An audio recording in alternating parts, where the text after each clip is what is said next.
Tillie the Toiler is a newspaper comic strip created by cartoonist Russ Westover, who initially worked on his concept of a flapper character in a strip he titled Rose of the Office.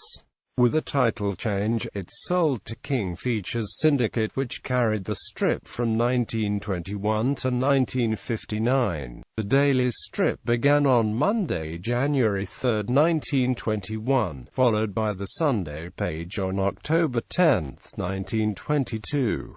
For the Sunday page, Westover also did a topper strip, Van Swaggers, beginning in 1926, and he later did another topper, Aunt Min, in the 1930s. Westover retired in 1951, with his assistant Bob Gustafson then doing most of the writing and drawing. After Westover departed completely 3 years later, Gustafson's signature appeared on the strip beginning October 4, 1954. The daily strip ended March 7, 1959, with the last Sunday 8 days later on March 15.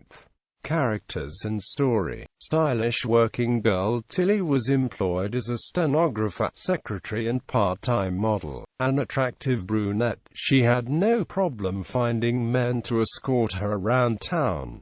Comics historian Don Markstein described the story's situations. Tillie toiled for a fashionable women's wear company run by clothing mogul J. Simpkins, or usually did anyway. She'd occasionally quit to be fired, as the plotline, which ran at breakneck pace and didn't always make perfect sense, required. During World War II, in fact, she even joined the U.S. Army.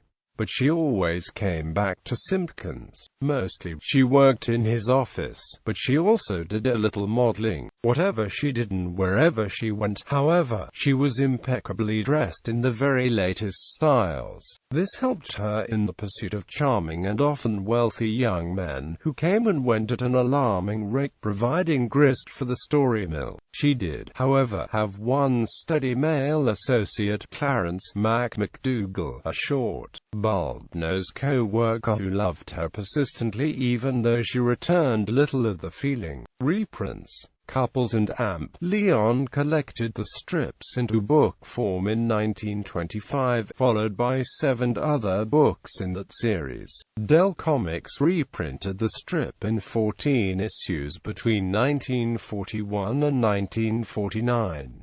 Tillie the Toiler and the Masquerading Duchess was a novel published by Whitman. In 1943, films. The comic strip inspired 2 films of the same name. Tillie the Toiler, a silent film with Marion Davies in the title role, and Tillie the Toiler, starring Kay Harris.